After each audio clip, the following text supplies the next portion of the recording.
Hi everyone, welcome to the TriEssence martial art channel. Now before I start the video of today, I will first like to give a shout out to all my Patreon supporters, right? I don't always say this in my videos, but your support are very much appreciated. And should you have any questions or suggestions or whatever, always feel free to contact me and I'll definitely get back to you as soon as possible.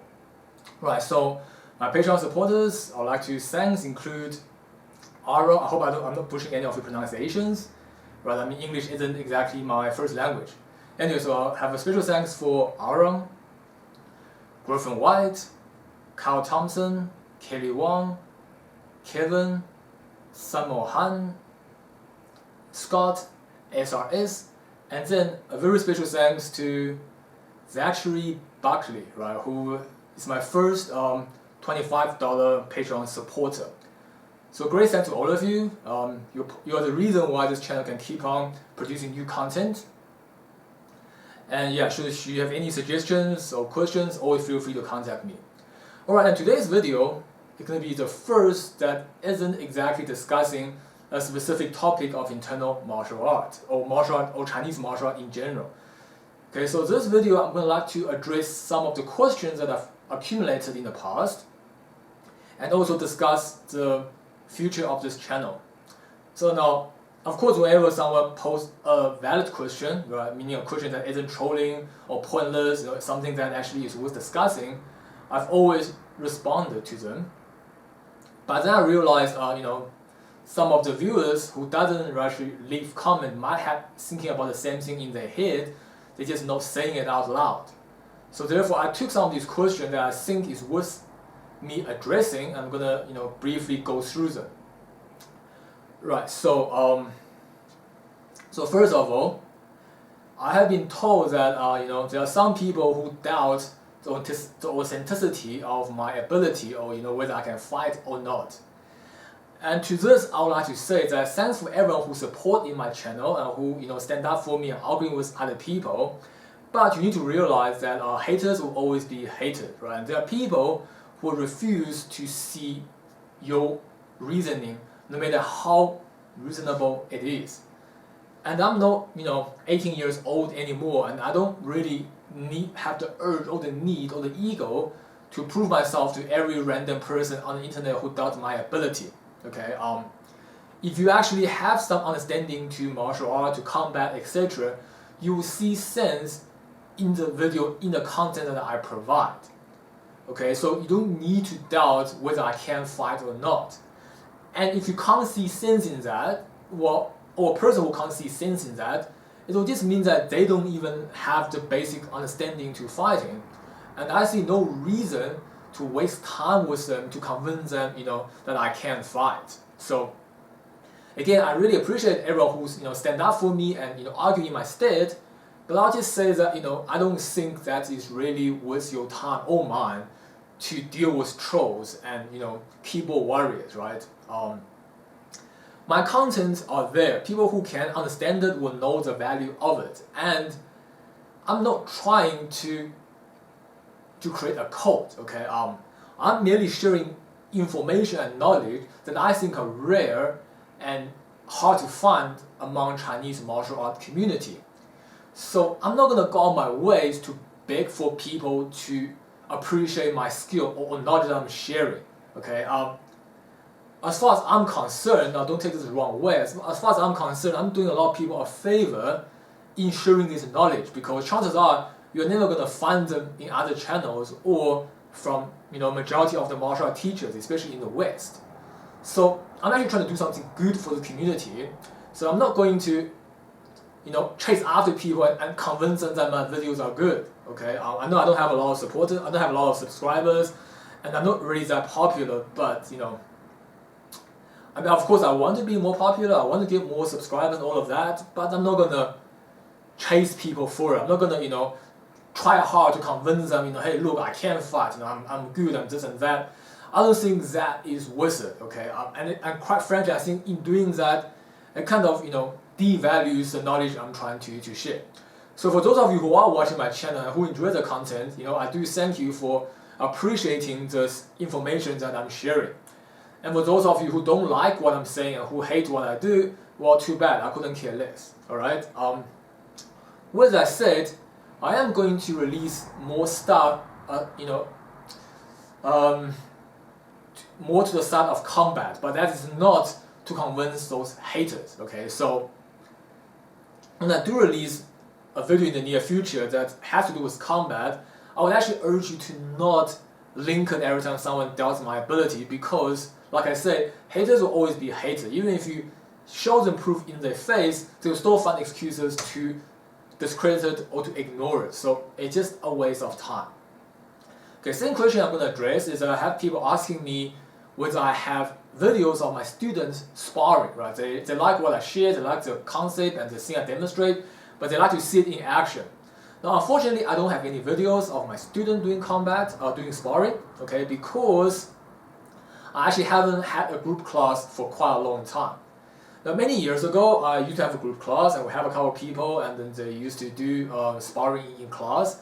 At that time, I wasn't really dedicated to making YouTube content, so I didn't actually footage that. I'm not really big on taking footage or photograph for that matter. I don't actually do that. Even in China, when I go there, I want to take a picture with my master at the end of the trip, or during his birthday, or during some event.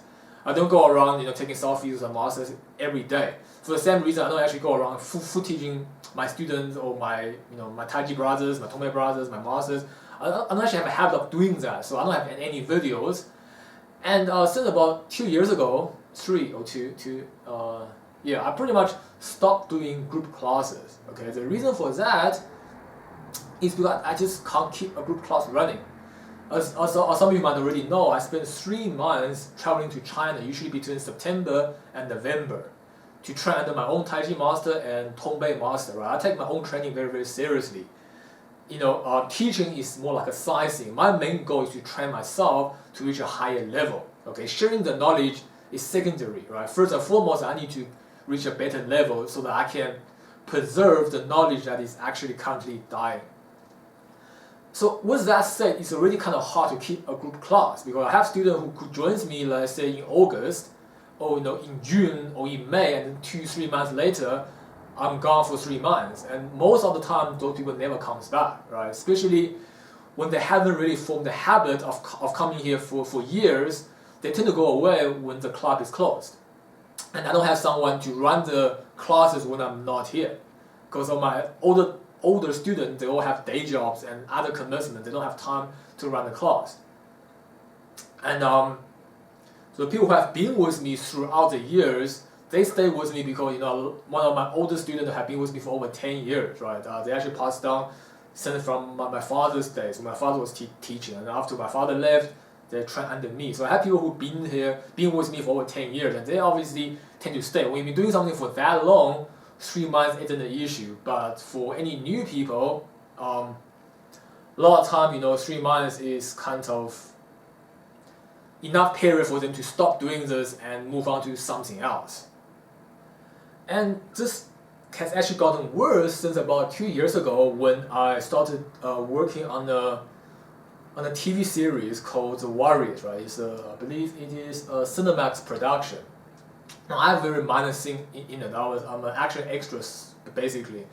I stand behind the lead character, playing against her, and when there's like a big fight scene, and then the pro stunt people are already occupied, and we follow the background and do some stunts choreography, in the background. So it's like background action stunt people, or action extra is what they call it.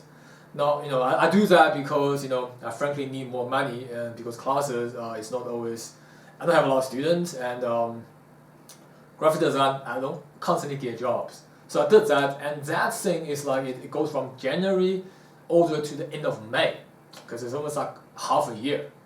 During which time, I actually had to live in Cape Town, right? For those that don't know, I'm actually staying in Gauteng. It's a province in South Africa.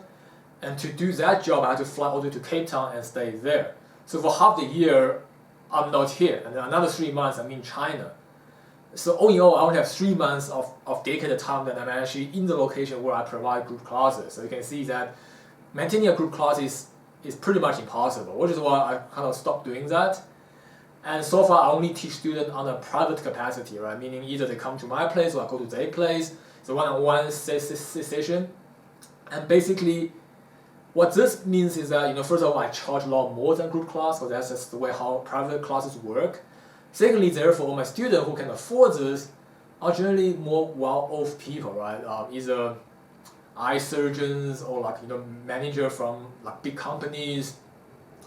So they're actually quite busy and they don't have time to shoot videos with me.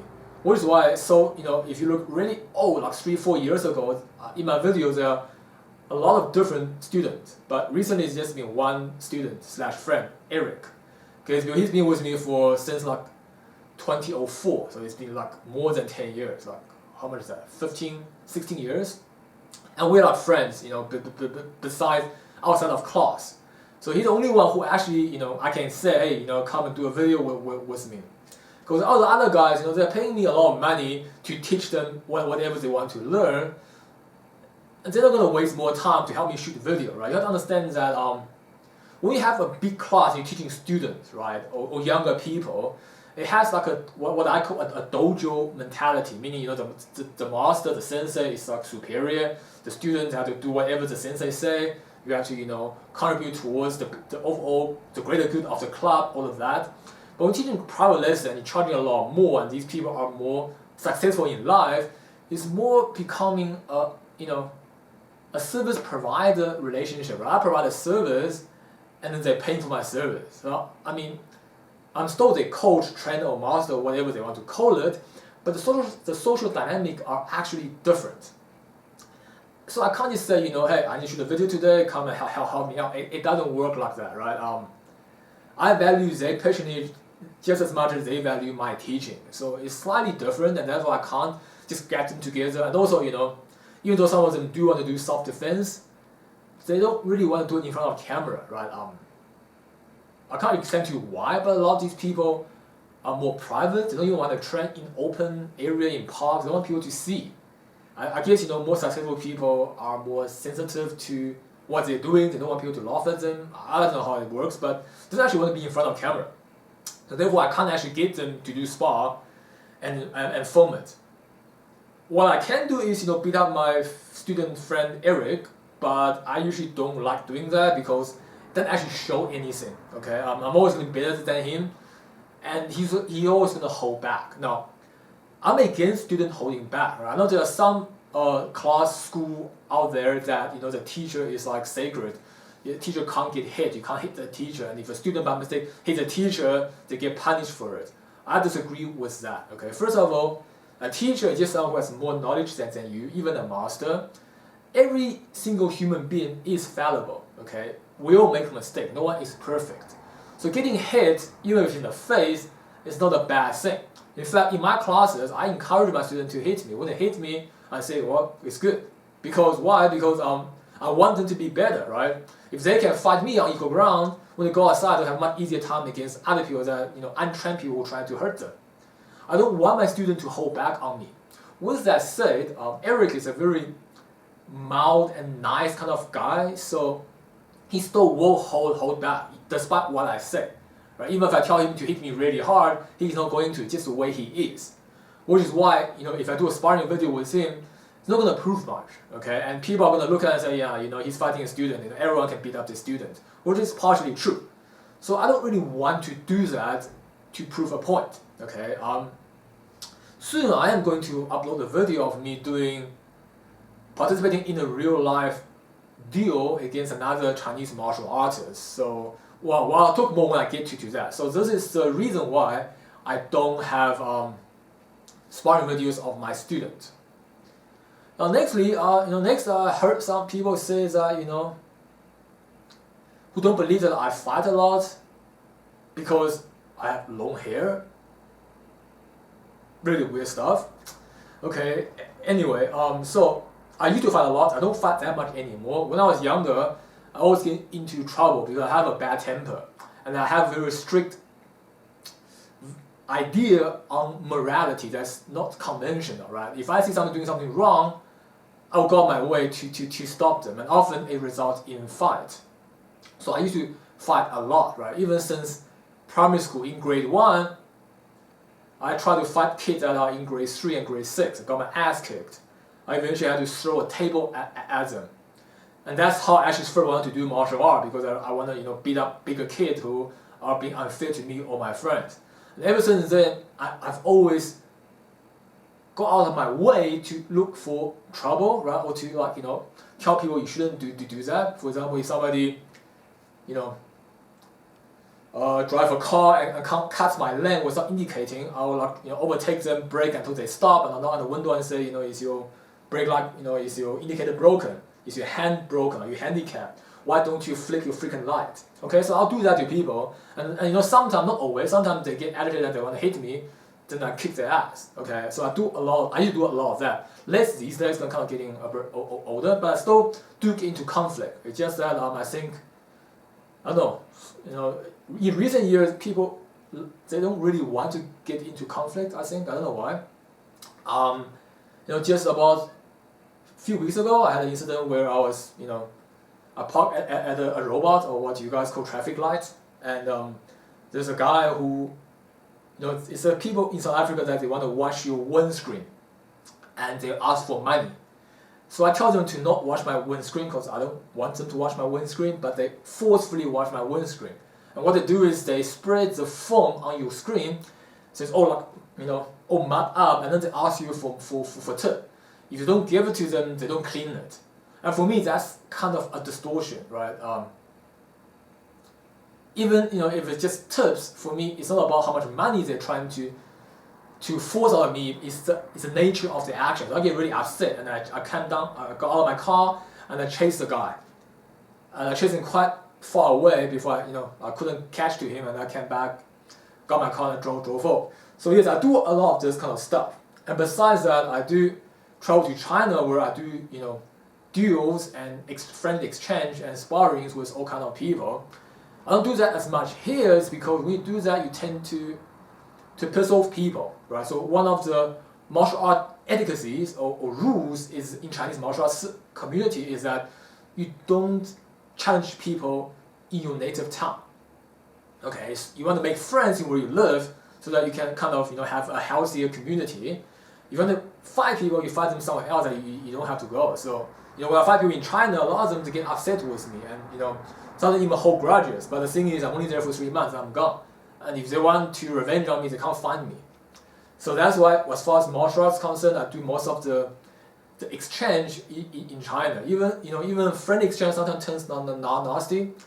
So that's basically my fighting experience. I've also been to a few combat sports experience, but they weren't very pleasant.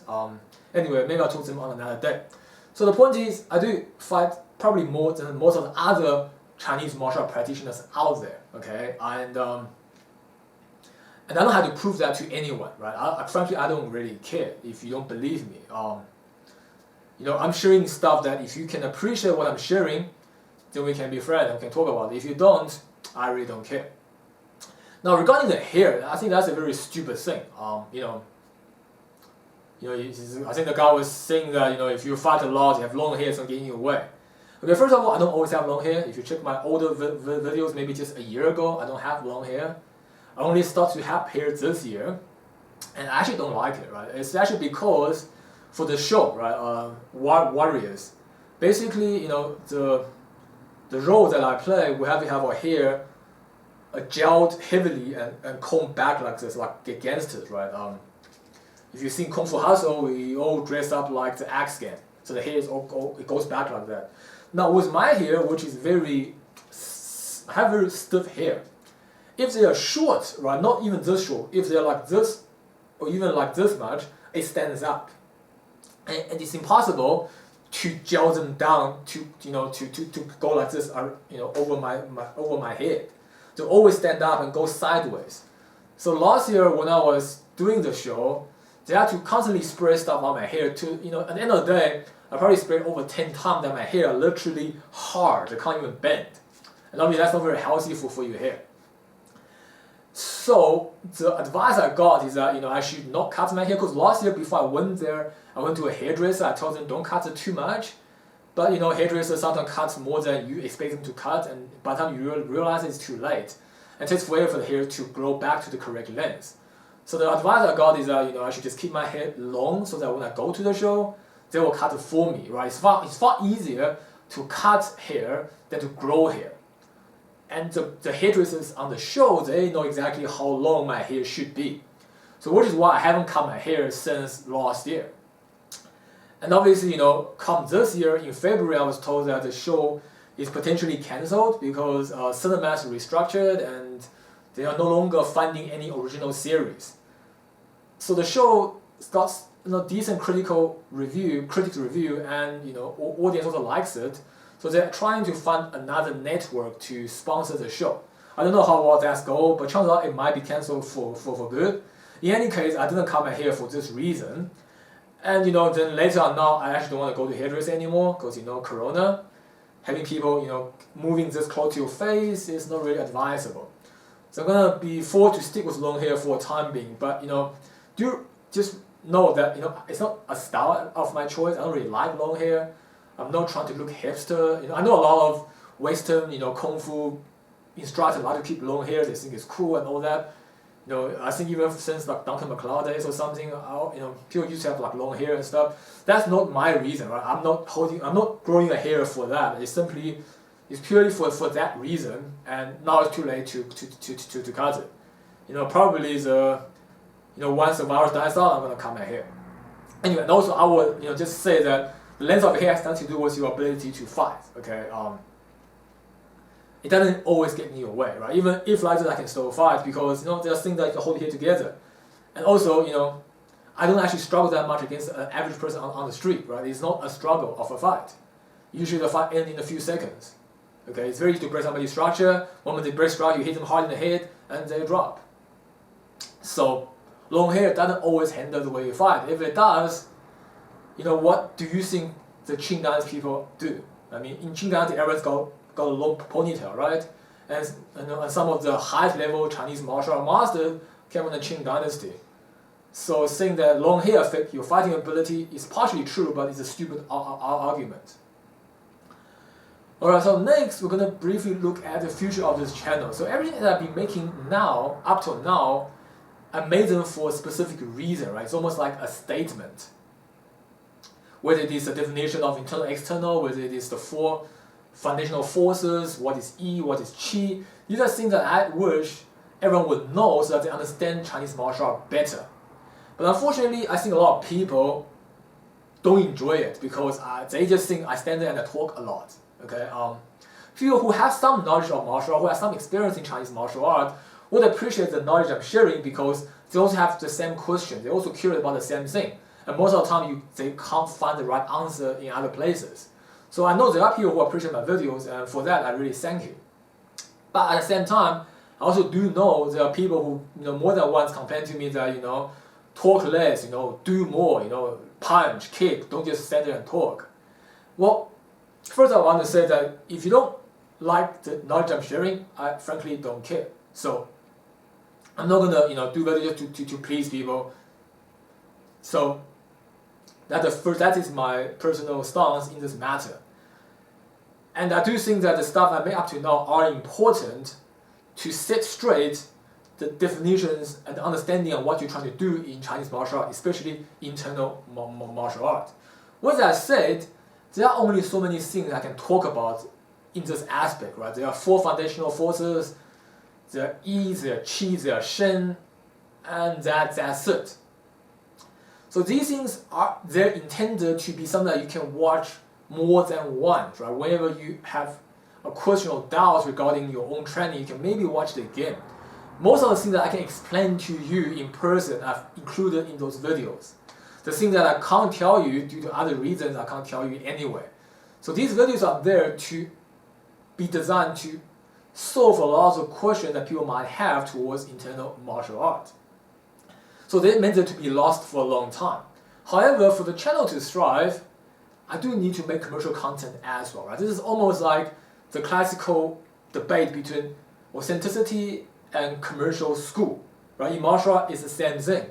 If you go to a real authentic master, like in my case, my Tai Chi master, for example, we basically stand in the Wuji stance for 2 hours per session. We'll do it however many sessions you can cope with, and that's it. That's all you do for the first 3-4 years. You do nothing else but Wuji stance. Of course, in Wuji stance we have skeletal training and E and all of that. We have training within it, but your body don't move. You stay in Wuji stance. So that is how authentic learners train. Now, if I want to go to my Wuxing Tongbei master, we do the same motion. We have this one singular motion called shoulder rotation, and we repeat it 2,000 times a day. So 1 hour each side, so it's 2 hours in total. And after that, we do another move like 摔掌, 2,000 times a day. Nothing else. So it's actually very, very boring. But this is the authentic way of training, right? My Wuxing Tongbei master only has 3 forms, but no one ever does them, right? They know them, but they don't do them. Whenever someone in my lineage train, you train a single motion, you train a single power, or you train a specific method that we train sparring, which I can't really disclose here. But so the point is, we don't actually do forms. And this kind of training is authentic, but it's very unsuccessful commercially, right? If a random student comes to me and I tell them to stand here for 3 years, 1 month, maybe not even 1 month, they're going to leave. And I'm going to end up with no student.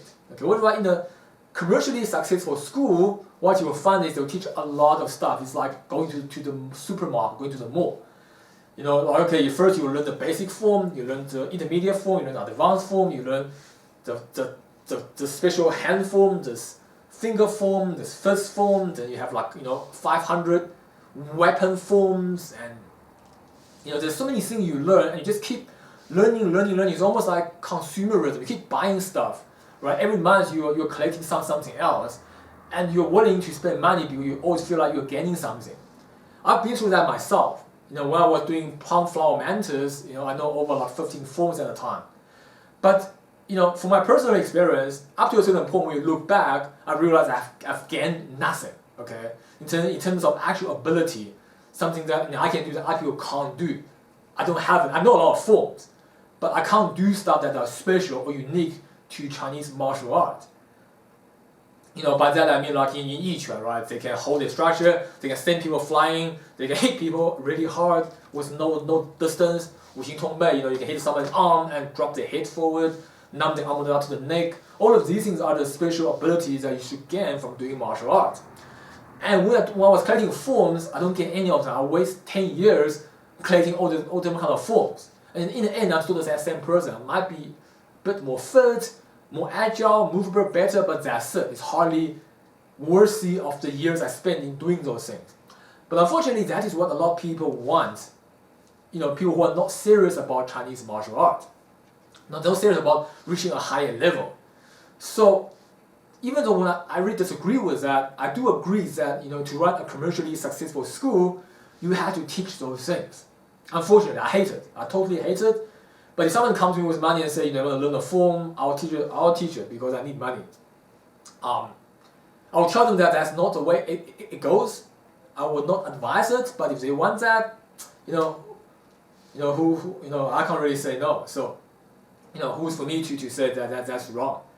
So, same with the channel, right? I can create authentic content that are really important, and then there are people who just not gonna appreciate it. Instead, once I'm starting to conclude I'm still gonna make the rest of the core fundamental forces, the videos especially for my Patreon supporters, right? Compression, expansion, rotation, rack thinking force, they're still coming. Soon as Corona dies out a bit, when I can see my student and friend Eric, we're gonna make those videos. I'm gonna complete the 3rd episode on the metaphysics of internal martial art, which is Shen. And that will pretty much conclude what I want to say about internal martial art in general. Other than that, I'm going to think about start making more commercial content, right? Stuff that doesn't actually have great substance or knowledge, but stuff that even a common non-practitioner can watch and sort of enjoy. I don't really want to do that, but unfortunately to get more views, I kind of have to. So I'm going to start thinking about doing that in the near future. So it's just a heads up. And lastly, I'd like to say, those of you who enjoy my videos, it would be great if you can support me on Patreon, but I know that not everybody can. And when you can't, you can also support me by subscribing.